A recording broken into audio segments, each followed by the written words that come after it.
We will go ahead. So I know we saw the few folks coming into this space. So we'll give them a moment to connect to their audio and their video.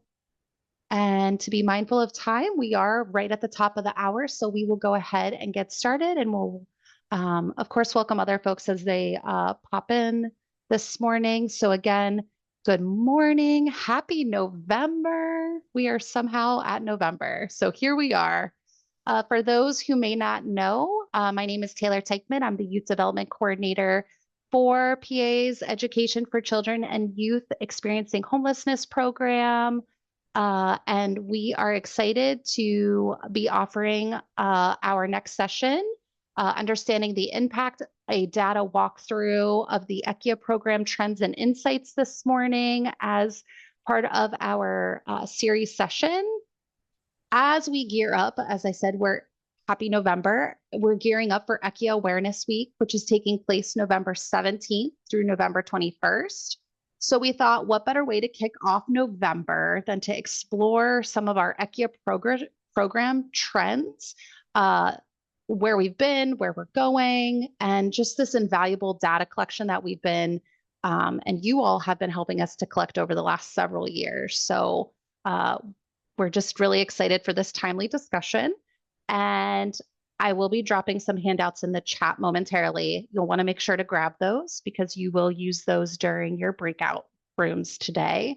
And with that, I will pass it off to two of our guest speakers who may look very familiar if you joined us last week.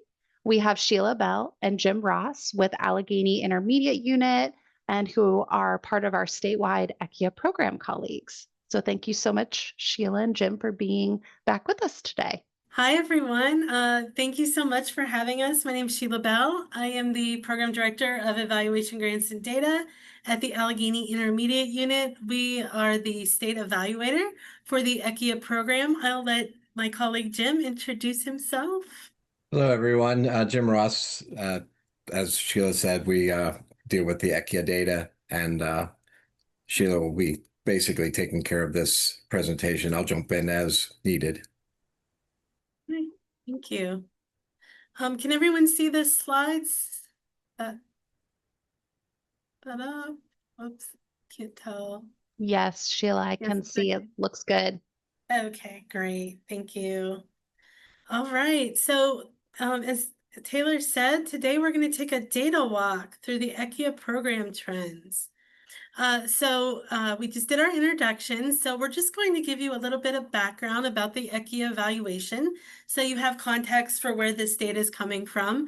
And then we're going to do some breakout rooms and have you look at some visualization. So a data walk is kind of a new way of having people engage with the data results and thinking about how those results impact them in their own local context, and think about how it relates to state or national trends and things like that. So we really want you to have some interaction with this data. So the breakout rooms will be for some of that discussion, and then we'll come back together and we'll debrief and we'll go through each of these as a large group.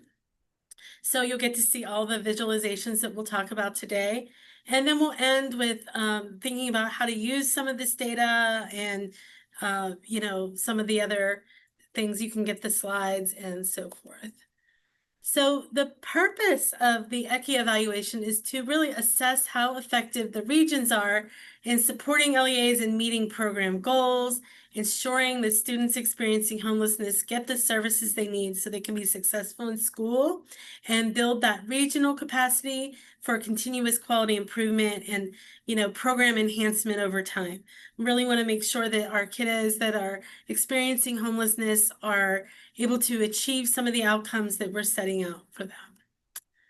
Our main questions are: to what extent is the program being implemented? What services and supports do the students experiencing homelessness receive? And to what extent do those services and supports impact the outcomes for those students?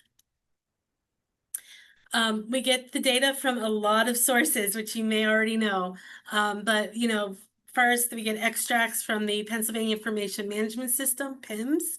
So we get a lot of the student data from there.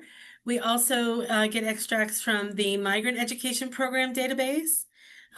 We get HMIS data from the various counties across the state. And we also get publicly available data sets for Title I, poverty, and so forth. And we also have our ECYEH web-based data system, which you may all be familiar with, the ERA, which Jim presented on in the webinar series, was it like last week or the week before? So yeah, lots of data comes together. Jim synthesizes all of that into a master data set. We get a total count, and we get to track all this across the state level. So we're looking today at data from the 23-24 ECYEH program year, and we want to interpret some of the findings and some of the big trends we're seeing and engage in some of that dialogue. So we're really trying to think about ways we can brainstorm to improve the program and ways you might want to be using data in your own local context. So what we have, like, this is the first data visualization. You see there's a number 1. I just want to show this to you because what we're going to do is we're going to get into breakout groups, and you'll have about 5 people in your group, and we would love for you to pick someone that could share their screen and open the one handout that Taylor's linking into the chat that has the visualization so you can kind of all look at this together. And the second handout that she's uploading is a list of questions about each of these. And we're going to have half of the breakout rooms look at visualizations 1 through 4, and the other half look at 5 through 8. So we'll have to be coming around and letting you guys know who you're assigned to look at. And what we're going to do is give you 5 minutes to talk about each one of these and answer some of those questions as a small group. And we will be sending alerts to the breakout rooms from the system, and that'll let you know, hey, time to change, time to go to visualization 2 or 6, whichever one you're assigned to. And after we get through all 4 of those in 20 minutes, we'll come back together and have some large group discussion. And here, just to show you, having some trouble advancing my slide here. There it is. These are some of the examples of the questions that you'll be looking at, and they're a little different for each of the different charts and graphs. So, like, how does this feel in your local context? What might explain an increase or a decrease, and so forth. So I'm just going to stop the share for the moment. And I think, yes, Taylor has just placed the data walk handouts in there that you see the guiding question and the visualization. So if everyone can grab those, we'll give you a second to get those handouts and download those. Does anyone have any questions? You can unmute and let us know if any questions about what we're doing here. Yes, I can resend them again. Okay. I'll do that here. Thank you. All right, here is the visualization handout. And next I will drop in the guiding questions. This is the first time we've done this format online. It works really well in person. So we're hoping this we can all figure it out. But we thank you for your patience as we play with this format and see how it goes. Thank you, Taylor. Yeah, there they are. So yeah, one is a PowerPoint format because it's the data slides, and then you'll see the questions on the other handout. All right, so with that, I think we're ready to move into breakout rooms. Do we know how many we might have? I guess it looks like we'll have about 4 to 5 breakout room 4 to groups. 5? Yeah. Okay. And Do then they know Sheila what will number their room is? I don't know.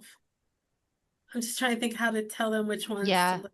they'll 6 rooms? receive, yep, they'll receive their breakout room number when Okay. Michael assigns. And then if you want to pop into each one and just let folks know whether to Mhm. go through 1 through 4 or 6 through 8, Yeah, I was then that way thinking each group will know. no, yeah, we could do that. And I'll try to make sure, just to prep us, we would like groups 1 through 3 to look at the first set, the first 4 in the packet. So they're numbered, so 1, 2, 3, and 4. And groups 3 through 6, if you can look at 4 through 8. So, oh, Jim, did you have a? 4 through 6, groups 4 through 6. 1 through 3 are doing the first 4, and 4 through 6 would be Thank doing you. the next. The next 4, yeah. Sorry. Thank you for correcting. 5 through 8, yeah. Too many things going on. Okay. All right, let's give it a go. We're excited. So have some fun looking at it and thinking about it, and we'll come back together in 20 minutes.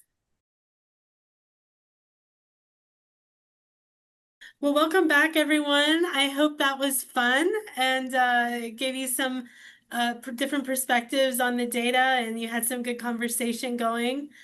So now what we're going to do as a group is go through each of these briefly because we only have about 25 minutes left. So we'll see if we can get through them all.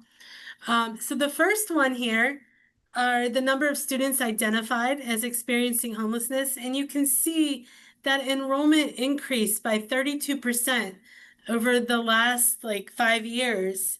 And that's since COVID, which is a pretty rare trend that PA, we actually surpassed our pre-pandemic totals, which was rare nationally. And we're also seeing this rise in the overall percentage of students identified as experiencing homelessness in the state. It's now, it was around 2% for many, many years going way back. And it's gone up to 2.4%. And then you can see now 2.6% last year. So we'll keep tracking that. What did you guys talk about? Any key takeaways that someone wants to mention about this? Or, we had some of the questions for this were, any significance in your local context, what might explain the increase? Any general thoughts someone would be willing to share from your group? Our group, so Jeff, I'm going to speak on your behalf. He's from Commonwealth Charter, and I just thought it was interesting because their enrollment had increased so much just with COVID and then afterwards. And so then the identification of McKinney-Vento increased tremendously as well. And so when looking at, effects of this, they're not brick and mortar, so they're not providing free breakfast and free lunch. And so I just thought that was really interesting. Other schools who were in our chat didn't necessarily see an increase, and then just, is it identification? Is it still shame that people don't want to share about it? So just better ways, or more, just finding more creative ways to, say, it's a support, we're here to help, and in that identification process. But I thought the online information was most interesting. Yeah, that is really interesting. Thank you for sharing that. Things like, I love this too, because we get to hear about things about the data that we may not be thinking about like that. So that's really cool. Any other thoughts? Some people thought in our, when we did this at the Paving the Way conference, that the ARP money might have had an impact on the ability to identify, because we were able to add some staff and so forth. So that was one of the things we talked about. But anything else anyone wants to share before we move on? All right. Well, thank you. Thank you for sharing. I am trying to advance my slide. There we go. There are questions. The slide, the number 2 here, it's students identified birth to 5. You can see that the percentage identified, although we have this general increase in the population, we've seen a bit of a decrease with the birth to 5 population. Even though we know about 1 in 6 children that are identified as experiencing homelessness in Pennsylvania is younger than 5 years old. It's sort of a slight decrease, but it's a magnitude of about a 15 percentage point decline. Any key takeaways from this one based on your conversations that you want to bring up? Bring that up. You can also use chat if you're shy, you don't want to unmute, but feel free to do either. Yeah, Sheila, I think I would ask a question about the slide actually, because Sure. in 1920, you're showing it to be 16% and 23-24, 13.6. So that's not a decrease of 15% unless I'm not understanding how you're showing that. So this is a percent change. It's a percentage of the over, yeah, so it's not a percentage. Like that is like only around, 2.4%, right? When you look at those two. But over the years, over the course of the years, when you look at a percent change, it's a decrease of 15 percentage points over time. I don't know how to, percent change is always tricky for people. I don't know, Jim, if you have a better way to explain. The percent is not on the actual counts itself. It's on the Yeah. percentage. Yeah. Okay. So the one caveat I would throw into this, and this is kind of I haven't looked specifically, but I would assume that these accounts are slightly increasing. They're just not increasing at the rate that the overall identification is increasing as well. So that's why it looks like there's a decrease in this. That would make a little bit of sense to me because obviously the outreach is a big part of what the ARP funds helped with, and that outreach kind of targeted the school age kids a lot more. So they were finding those kids in excess of what they had in the past, whereas the birth to 5 are a little harder to locate, especially if they're individual, if they don't have a sibling situation where you're identifying the family. So I think that's probably what's occurring here, that those numbers are remaining a little bit more flat in comparison, whereas the counts themselves may not be decreasing, but they're not increasing at the same rate as the overall population. Yeah. Yeah, it might be a good way to look at this later for us to think about it instead of percentages as counts. Yeah, that's a great point. Thank you, Jim. Yeah. The other thing we talked about in our group, and I appreciate people sharing, was that a lot of times the focus is on the student that's being enrolled, or the student that you already have enrolled, and the focus on getting them identified, getting them services, or getting them enrolled. And unfortunately, as people are doing the identification, if you don't keep it at the forefront of your mind to ask, you're going to forget, or it's not always going to be shared. We find that a lot of times, that unless we keep it out there to make sure we're asking, a lot of parents don't share that information. And I think somebody said, a lot of times it may come out if you're offering things, like the example was, we're having a coat drive and we make coats available, that a lot of times that will help identification, because parents are like, oh, I have a 2-year-old, I need a coat for them, or whatever. So that was part of our discussion. Great. Thank you. It's great. Yeah, that's a great point too. A lot of the times the services you're providing cover the family. So it's not apparent right away necessarily, unless you kind of dig deeper into it, that they might have siblings who are not enrolled. Right. Given our not too much time left here, I'm going to advance us. We may not have time. I'm going to make sure the other group also has the ones that did 4 or 5 through 8 have a chance to also weigh in. So I might just present the next 2, and then we'll go into the others. This is students identified, again, unaccompanied youth. You can see the percentage identified increase. Again, this is of the percentage, so 13 percentage point. So you can see that dip that happens there during COVID. But again, it's about 1 in 6 are unaccompanied. So there was discussion on that. And then some additional population trends that we wanted to highlight are 1 in 4 students that experience homelessness have a disability, and that is higher than the state and national average. We also have seen an increase in English learners over the 5 years, and of course, several migrant students, and the increase that we've seen in the state is mirrored in our population of children and youth experiencing homelessness. Just with this, did this resonate with anyone? Did you guys have anything to add to this really quick with unaccompanied youth and disability English language? Yeah, just real quick, Sheila, and Sure. Taylor said we could ask Jim. Do we have any information about what types of disabilities? Yeah, we do the categories breakdown within the state report that we publish. You can find that on the PDE site. If you want the link, you can, email us and we'll get you that link. Yeah. Yeah, it's a great question. Yeah, I know. Sometimes you see some of this and you want to dig deeper into it. Yeah, it's pretty interesting. All right. Moving on. We have nighttime status trends. So this is the other, some of the other groups looked at these slides. So you can see we looked at a percentage change, but we also have a national comparison on this. So most students are doubled up, but the shelter and transitional housing has been declining a bit, and the number of hotels and motels was increasing.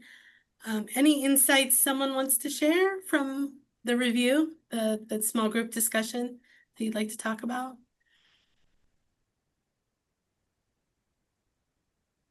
You can see we're a bit lower than the national average on being doubled up.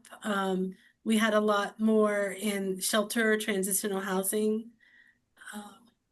There's more unsheltered nationally than we have in the state. Anyone have any interesting things that they discussed? I know one point that was brought up at the paving the way was the hotel motel might be up because the long-term usages of them tend to be less expensive than some rents are. So while they're in a state of experiencing homelessness, they kind of use that as their permanent residence. They're staying there for, they're paying for a full week or a month or however that works in situations.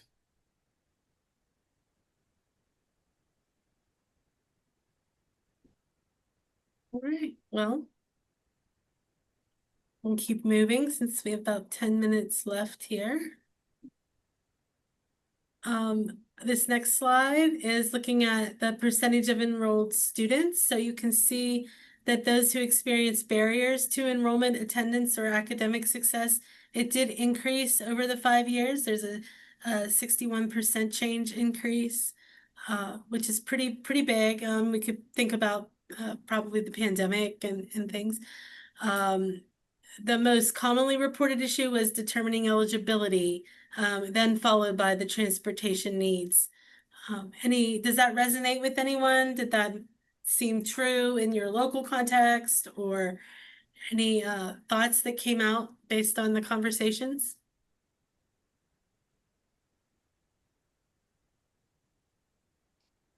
I know we had folks looking at these, so if anyone's willing to share something you chatted about in your group, that would be great.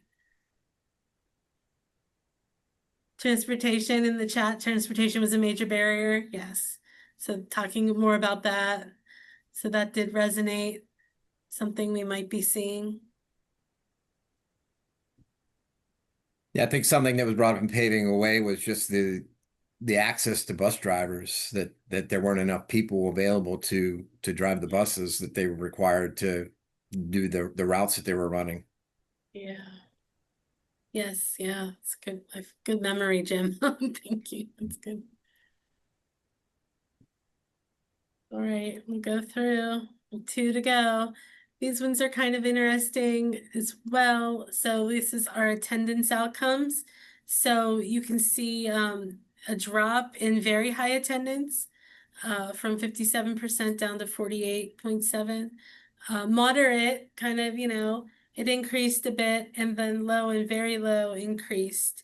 As you see some of those who are really attending a lot. Any thoughts on this? What did this mean to you guys? Was this like an aha moment, or any thoughts? Can you chat or unmute?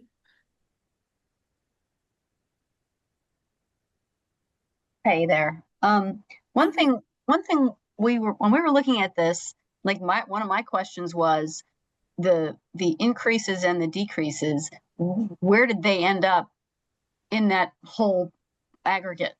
You know, the where did those very high, where did they end up? That was one of my questions.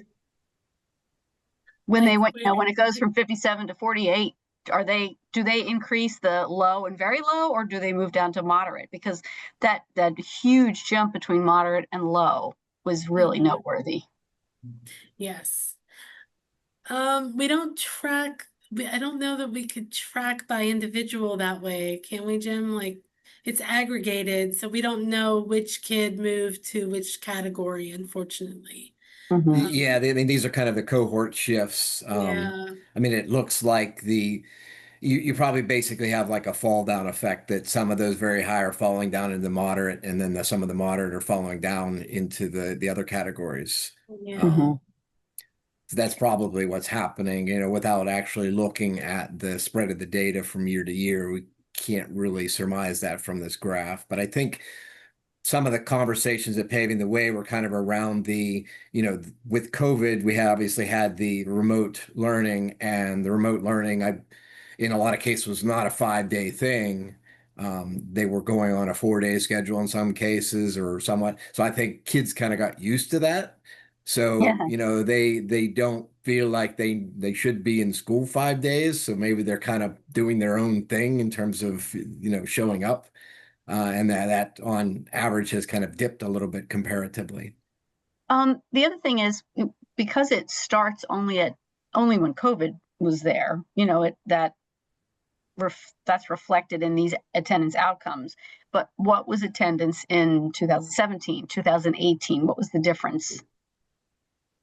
Between then and now. Yeah, we could look and look back a bit further. Yeah, that would be interesting. I think we have 10 years.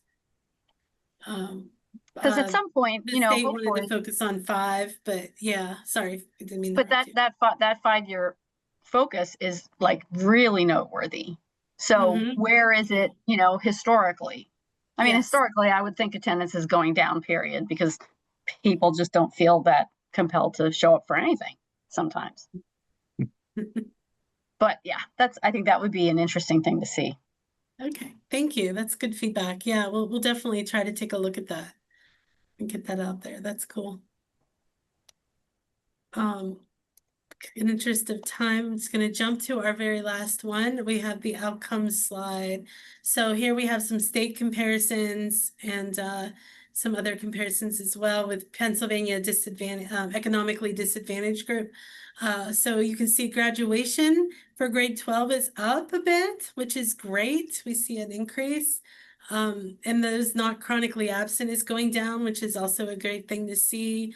However, our 7 to 12 dropout rate is going up, although the grade 12 dropout rate is going down. I find that interesting, given that you're really not allowed to drop out until you're 18 now. So that's an interesting thing that's going on, and that came up, I believe, in Paving the Way.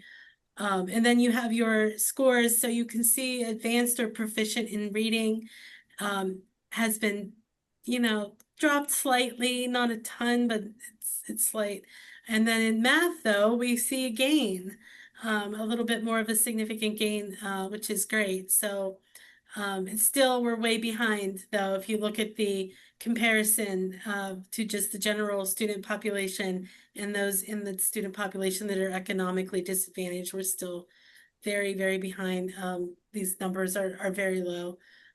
Any thoughts in the final couple minutes here about that from the group, or even from group 1, as you're seeing it, the ones that looked at the first 4 slides? Anyone have any feedback that they want to share, just seeing that? Thoughts?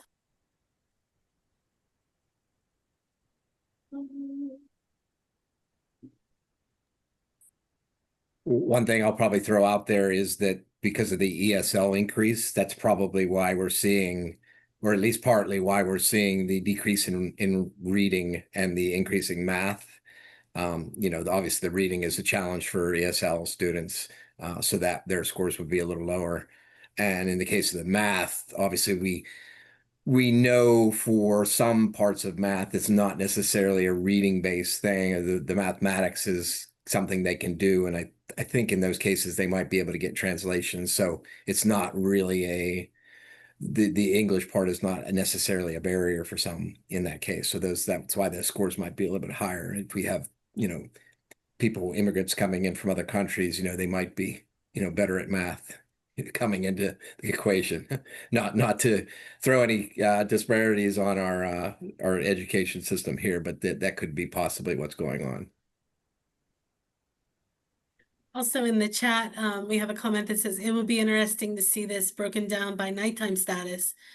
Yeah, that would be very interesting to see, like, how does this look based on that? That could be an interesting comparison in the future, for sure. All right, well, thank you, everyone. We only have a few minutes left. I'm just going to run through a few final slides. This is our discussion questions. So just a few things. So making this work for you, we just want to talk about that. You know, we appreciate everyone here who helps us collect this data so we can put these results out here. Just want to review again, like, what is program evaluation? Why do we do any of this? Right? This is the wheel of what happens. So we want you to think about this and use it for program improvement. You know, we usually define what we have to collect. That's at the state or federal level. We gather that, we analyze it, we report it, and then we inform. So this is part of sharing and informing, but hopefully also thinking about how to make things better or think about your data in a different way, maybe looking at your own local data, which is important, because, you know, we can use this data to inform sustainability of the ECYEH program, showing the good outcomes that we're seeing, or just changes that might help us get additional funding at times, you know, and maximize making sure we're serving students experiencing homelessness to the best of our ability. Again, in the deck, the slide deck here, you have access to a number of data sources for this. So we have infographics that are basically 1 or 2 page summaries that are a little bit easy to digest. There's links to that in these the slide handouts, which we can make sure you get. The state annual evaluation reports, they're usually about 50 pages, but you can see more detail. There's a lot of good data in there that sort of can get at some of that, like you're interested in about disability or things like that. It's in there, as Jim said. If you're an LEA, you can go into the help resources section of the ECYEH reporting app, and you will find your LEA profile in there to see your specific data. And you can also talk to your regional coordinator about your numbers, because they have an internal dashboard that we use with the state. So they're able to see some of your data in that dashboard. In January, we kind of refreshed that with the prior program year. So they have that a little sooner than you might see it in our reports that come out in the spring. And then national and state levels, there's data dashboards through Schoolhouse Connection that can give you some other perspectives on the information, see how it's measured and how we're doing in our state comparatively. These are just a few reminders of things to look for. You know, we talked about today percent change versus a percentage point difference. So that's one thing that it's important to watch. The environmental influences, you know, things that are happening with the program, maybe funding shifts or leadership changes might impact how things are done. Or, you know, now that ARP funds are gone, we will be interested in seeing how these trends evolve without those funds. Trends, outliers are important to think about. You know, COVID's obviously an outlier, hopefully, but it has a sustained impact as we're seeing. So those are things you want to think about when you're looking at your data. And then there are some questions here. And since we're out of time, I just want to turn it back to Taylor. If you have any questions, you can download the slides from this QR code. And we just want to thank you for your participation today and for being part of this. So thank you. We'd love to hear your feedback too. So let us know in the chat. Just saying thank you to everyone. Really great conversation in the breakout groups that I know I popped into. So just appreciate your time, Sheila and Jim, and everyone for joining. I did drop the evaluation link in if anyone needs that. I know folks are hopping out of this space, but thank you all so much. We'll be sure to send out the recording and handouts when they're available. We'll hang on just for a minute in case anyone does have a question.